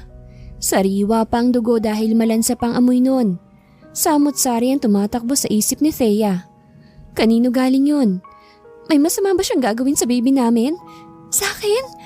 O sa amin? Bakit niya to binigay sa amin? Ano bang gusto niyang iparating? Papatayin niya ba kami? Niyakap niya ng mahigpit si Sandro. Huwag kang matakot. Hanggang andito ako. Palagi kang magiging ligtas, wife. Don't worry. I'll protect you and our baby. Don't worry. Wala siyang magagawang masama. Pagpapakalma pa ni Sandro. Hindi ko alam kung saan galing yan. Pero paiimbestigahan natin kung sinong nasa likod niyan. I'll make sure that whoever sent that will gonna pay with us. Nang sumunod na umaga ay maagang naggayak si Sandro.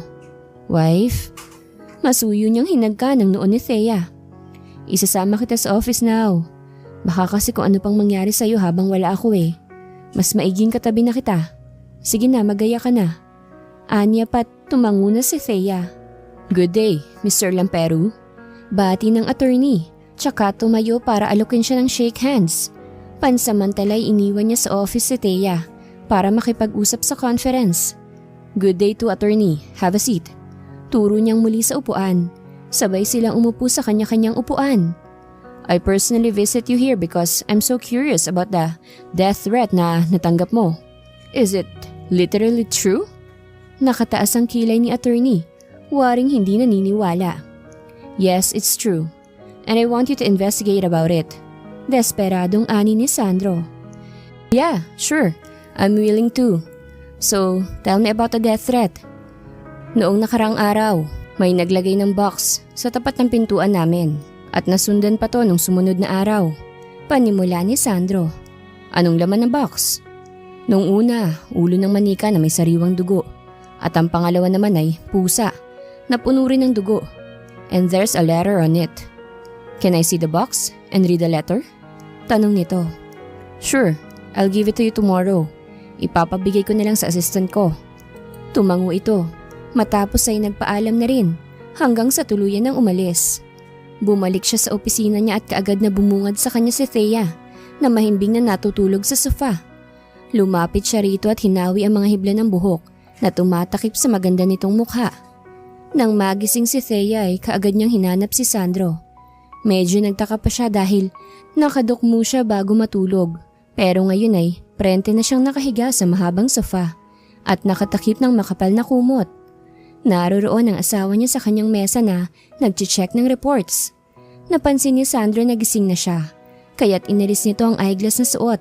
Tsaka naglakad palapit kay Thea. O, gising ka na pala. So, uuwi na tayo? Bigla tuloy nakaramdam ng takot si Thea. Natatakot siyang umuwi dahil baka meron na namang box sa pinto nila, tulad ng nakaraan. Talaga bang uuwi na tayo? Tanong niya. Mukhang napansin ni Sandro ang takot sa asawa, kaya't hinaplos niya ang pisngi nito.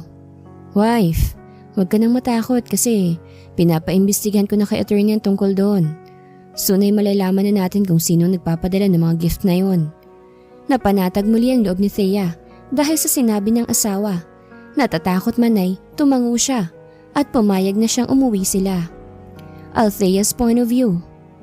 Isang umagay niyaya ko ni Alice na bumili ng mga damit ng baby ko. Tutal ay wala rin naman akong paglalaanan ng oras ay pumayag na ako. Nagtungo kami sa isang butik.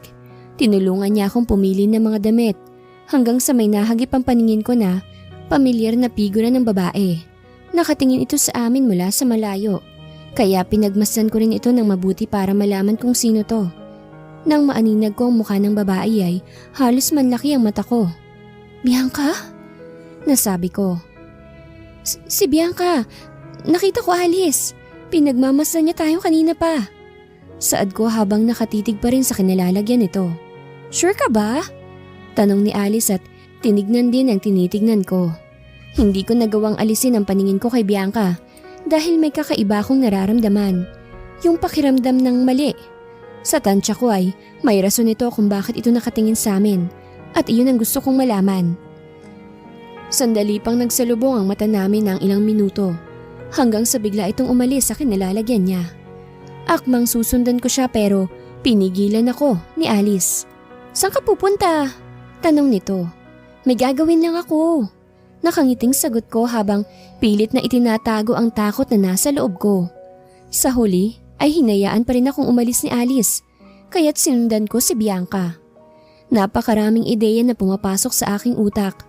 Alam kong may matinding rason kung bakit niya kami tinititigan kanina. Gusto ko ring tanungin about sa nararamdaman nito sa asawa ko. Gusto kong linawin ang lahat at gusto kong makipag-ayos sa kanya. Patuloy ko siyang sinusundan at mukhang aware ito sa pagsunod na ginagawa ko. hanggang sa huminto siya sa parking lot na walang katao-tao. Talagang sinusundan mo ko papuntang impyerno? Nakataas ang kilay na Anya habang sarkastiko ang tono niya. Nanlaki ang mata ko nang maglabas ito ng baril at itinutok sa akin. Ano bang ginagawa mo? Mababakas ang takot sa tono ko. Alam kong anumang oras ay pwedeng magtapos ang buhay ko. Sandro's point of view. Pumunta naman ako sa office kahit labag yun sa kalooban ko. Nais ko sanang samahan si Thea dahil walang mas mahalaga sa ngayon kundi ang kapakanan niya. Ngunit nagpupumilit sana akong samahan siya na mag-shopping kasamang kaibigan niya pero bigla namang tumawag si attorney at gustong makipagkita sa akin ngayon. Kaya't wala akong nagawa kundi kitain ito dahil may mahalaga raw itong sasabihin. Nang makarating ako sa building ay dumiretso ako kaagad sa conference room kung saan naghihintay si attorney.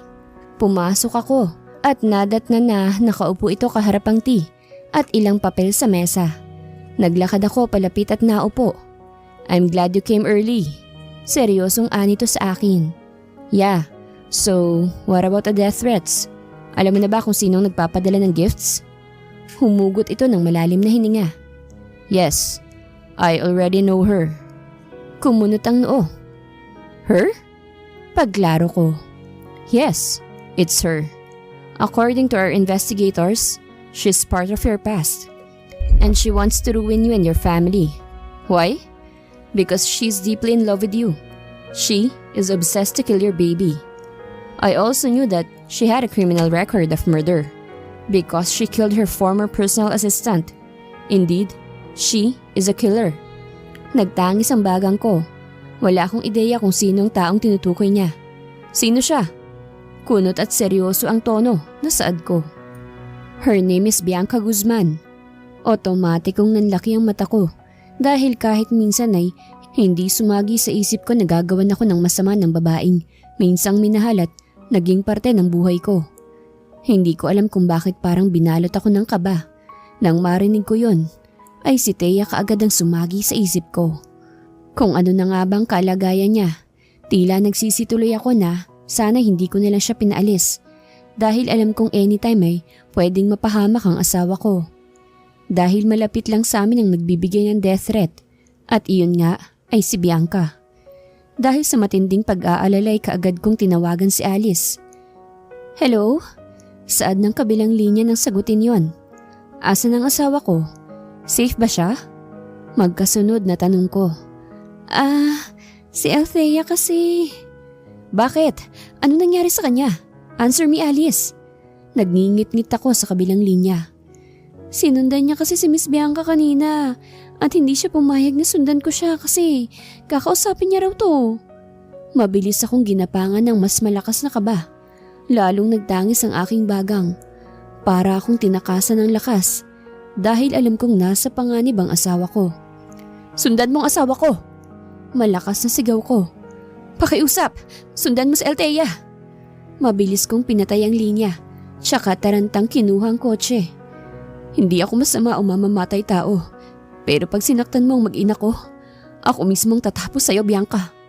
Bulong ko sa aking sarili habang nangangatalang kamay ko. Althea's point of view. Ibaba mo yan! Nangingindig ng pakiusap ko kay Bianca, ngunit desidido siyang paputukin ang bungo ko. Ang babaeng umagaw ng tanging lalaki na minahal niya. Ayoko! Matigas na anito. Sino ka ba para utus-utusan ako? Nanggagaliting anya sa akin. Please, ibaba mo yung baril. Nakikiusap ako sa'yo. Umiiyak na saad ko. Ngumisi ito ng sarkastiko, tsaka ako inirapan. Ginusto mo to, diba? Dahil sinundan mo ko. Kaya bakit ko to ibababa? Nakataas ang kilay na Anya. Oo, sinundan kita. Maamong saad ko. Sinundan kita dahil gusto ko makipag-usap sa'yo. At ano naman ang pag-uusapan natin? Tanong niya habang nakataas ang isang kilay. Tungkol sa feelings mo sa asawa ko. Nakikiusap ako sa'yo. Pwede bang tigilan mo na kami? Nagmamakaawang saad ko. Tigilan? Nahihibang ka na ba? Sigaw na tanong niya. Alam mo, dapat ako magsabi niyan sa'yo. Anya, sabay baba ng baril. kaya nakahinga siya ng maluwag. Ikaw ang tumigil. Tigilan mo na kami ni Sandro. Ako ang naunang minahal niya. At pangalawa ka lang. Ako ang unang minahal niya at umepal ka lang. At talagang nagpabuntis ka pa talaga ha? Halata ang galit sa tono nito. Mahal niya ako. Matigas na saad niya. Mahal ka niya? Talaga? At sa tingin mo may pakialam ako? Sigaw niya. Wala akong pakialam kung mahal ka niya. Kasi alam kong minahal ka niya dahil sa batang nasa sinapupunan mo. Hindi yan totoo. Naluluhang giit ko. Totoo lahat ng sinasabi ko. Kaya dapat nang mawala ang batang yan para hindi ka na mahalin ni Sandro. Sigaw niya, sabay tutok na naman ng baril sa tiyan ko. Please, wag. Maawa ka sa akin. Maawa? Nagpapatawa ka ba? Tanong niya. Bakit? Naawa ka ba sa akin nung bago kayo ikasal? Hindi, diba? Kaya bakit ako maaawa sa'yo ngayon? Itigil mo na yan. Pakiusap. Ayoko. Dahil noon pa kita gustong patayin. And you know what? Yung anak mo talagang number 1 kung gustong patayin eh. Anya. By the way, did you receive my precious gifts? Tila nagising ako sa isang bangungot ng matagal ko nang idinadaing. Noon ko lamang nakumpirma na si Bianca palang matagal na naming hinahanap. Ang matagal nang nagpapadala ng mga death threats sa amin. Ikaw? Nauutal na tanong ko. Oo, bakit? Ba't parang gulat na gulat ka? Hindi ka ba makapaniwala na ako ang nagbibigay ng ganun sa inyo? Tanong niya. Alam mo, hindi naman ako puro pasend lang ng gifts at puro pananakot. Kasi, kaya ko talagang gawin yun. Kaya kong patayin ang anak mo. At dahil nasa sinapupunan mo siya, kaya madadamay ka. Nanginginig ako sa takot. Pinapawisan ako ngunit tila nilalamig dahil sa kaba at takot. Halo-halo ang emosyon na nadarama ko. Ang maliit na emosyon ay hindi ko inakala na mapupunta sa puntong may kailangan pang magsakripisyo. Please, huwag mong gawin yan. Naiiyak na saad ko habang nagsusumamo kay Bianca. Pero para siyang bingi at walang naririnig na kahit na ano. Kinasa niya ang baril at itinutok muli sa tiyan ko. Say bye-bye to your baby, Carmi Althea, and say goodbye to the world too. Anya, at pinutok ang baril. Third person's point of view. Nakarinig ng pagputok ng baril si Sandro, kaya mas nadagdagan pa ang kaba niya. Papasok na siya sa parking lot at nasisiguro niyang doon ang galing ang putok. Tinimbrihan niya mga pulis na dumiretso sa parking lot. May nagpaputok, kaya ibig sabihin, may dalang baril si Bianca. Nasabi niya sa isip niya. Abot langit na ang pagdarasal niya, kaakibat ang pag-aalala sa mag-ina niya kung ano na kayang nangyayari dito. Saan kaya pinutok ni Bianca ang baril? Sa asawa niya kaya? Paano ang batang nasa sinapupunan nito? Napatalon si Thea ng bahagya dahil sa gulat. Naiiyak niyang niyayakap ang tiyan niya at tinatanong ang sarili. Paano kung sa susunod na bala, sa tiyan ko napupunta? Nasabi niya sa gitna ng paghagulgol. Tama na! Luha ang Anya. Maawa ka sa amin ng anak ko, Bianca. Hayaan mong masilayan man lang niya ang mundo. Tumahimik ka! Magpasalamat ka pa nga dahil sa sahig ko pinutok ang baril. Pero ngayon, don't worry, kasi sa'yo na. Muli niyang kinasa ang baril at tinutok muli kay Thea. Nanginginig ang buong katawan ni Thea at patuloy na naglalaglagan ng mga luha mula sa mata niya. Tiningnan niya si Bianca. Nanlilisik ang mga mata nito habang nakatanaw sa kanya. Bakas na bakas ang puot at galit sa ekspresyon ng mukha ni Bianca. Itinutok niya ng diretso ang baril kay Thea. Any last words? Say goodbye. Bianca, stop! Putol ni Sandro nang bigla itong dumating. Mabilis niyang nilapitan ng asawa at puno ng pag-aalalang mukha niya. Matapos ay nilingon si Bianca. Don't you dare, Bianca. Don't you ever try to hurt my wife, Bianca. I swear. Nagbabanta ang seryosong tinig ni Sandro sa babaeng nasa harapan. Tila nagningning ang mga mata nito nang makita ang lalaking pinakatatangi.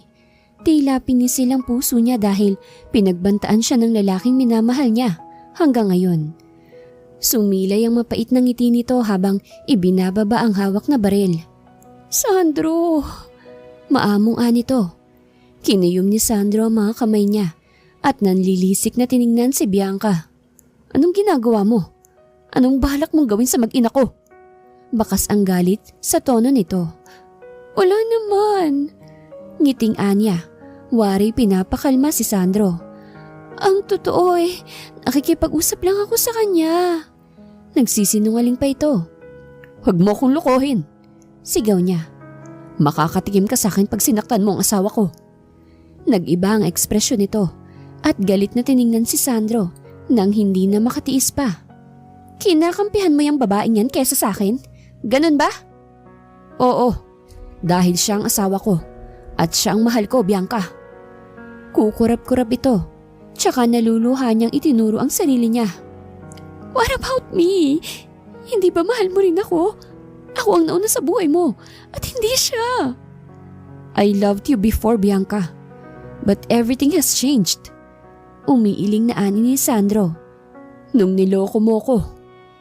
Nagulat si Bianca sa sinabi ni Sandro. Matapos ay napaluhod. Naglaglagan ng mga luha nito dahil sa narinig. Para itong nalilito. No, hindi ko yun ginusto, Sandro. It was just a mistake. Luha ang ani ni Bianca. Humugot ng malalim na buntong hininga si Sandro at hindi pinansin ang paliwanag ni Bianca. Dahilan para humagulgul sa pag-iyak si Bianca dahil sinampal siya ng katotohanan. Ramdam ni Thea ang bawat sakit na nararamdaman ng babaeng yun. Huwag kang gagalaw. Umalingaw-ngaw ang malakas na sigaw ng biglang nagdatingan ng mga pulis at pinaligiran si Bianca habang nakatutok ang mga baril sa kanya. Tiningnan siyang muli ni Thea. Nakaramdam siya ng matinding awa para kay Bianca na ngayon ay humahagulgul pa rin sa pag-iyak habang nagmamakaawang tinitignan si Sandro na para bang gusto niyang bawiin ito ang mga sinabi nito kanina.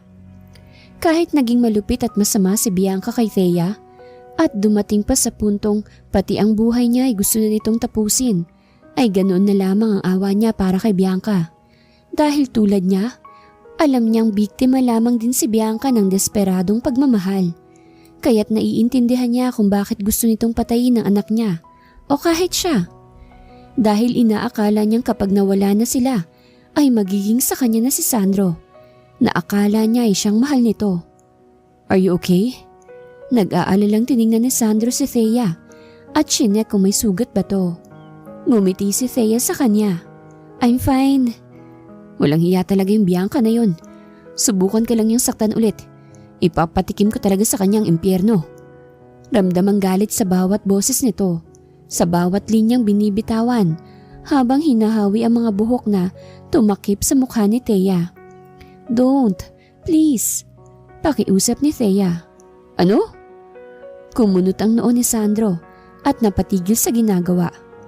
Huwag mo na siyang ipakulong. Please. Bakit? Naguguluhang tanong niya. Tinutukan ka niya ng baril, wife. Pinagtangkaan niya ang buhay mo. At gusto niyang patayin ang anak natin tapos ayos lang sa iyo yun? Hindi makapaniwalang ani ni Sandro sa asawa. Hindi naman ibig sabihin na ayos lang sa akin yon. What I mean is, try to understand her. Sagot ni Thea. She did it because she's just a victim of love.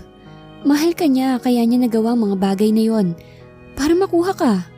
Pagpapaintindi ni Althea sa asawa. I can't understand you. Kumunot lalo ang noo ni Sandro at napahawak sa sentido. You want me to forgive her? It's all your decision. Depende na sa'yo kung patatawarin mo siya. All I want you to do is understand her, love. Hinawakan ni Thea ang kamay ng asawa. Umaasa siya na mahal mo pa siya, kaya nagawa niya yun sa akin. Nagmahal lang siya, love. Kaya niya yun nagawa. If you love someone, you'll do everything to make him stay with you, diba? Sa case ni Bianca, naging sobrang desperada na siya. Nabulag siya sa pagmamahal niya sa'yo. At akala niya mahal ka niya. At akala niya mahal mo rin siya. Kami ni baby ang dahilan kaya hindi kayo nagkatuluyan. Malungkot na ani ni Thea. Bumuntong hininga si Sandro sa mahabang paliwanag ng asawa. Still I don't understand, wife. Inirapan siya ni Thea dahil sa hirap nito sa pagpapaintindi. Okay, just try to put yourself sa sitwasyon ni Bianca. Inis na sabi niya sa asawa. What if kami ng ibang lalaking nagkatuluyan tapos may anak kami? Then akala mo mahal kita. Anong gagawin mo? Siyempre, kukunin kita sa kanya kahit may anak pa kayo. Kung pwede lang siyang patayin, gagawin ko para mapasakin ka. Inis na sagot niya. That's it. Exactly, love. See? He'll do what Bianca did. So did you already understand now? Nakataas ang kilay na ani ni Thea. Napatingin sa kawalan si Sandro at ngumiting tiningnan siya. Yes, I understand now. Niyakap niya si Thea ng mahigpit. Thank you for making me understand, wife. Napakabait mo talaga. Hindi ako mabait. Maunawain lang. Kumalas siya sa pagkakayakap ni Thea nang may biglang tumawag sa phone niya. Kinuha ni Sandro ang phone niya mula sa bulsa niya at sinagot. Hello, attorney? Saad niya sa kabilang linya. Tiningnan niya si Thea ng diretsyo. Iurong mo ang kaso. Anya at ngumiti sa asawa.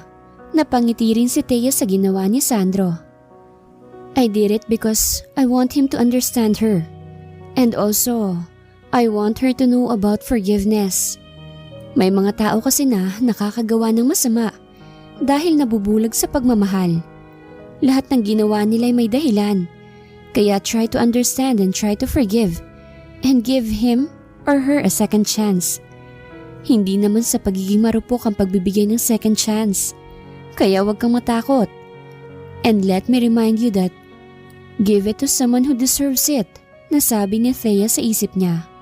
May mga bagay na natutunan siya mula nang makilala niya si Sandro.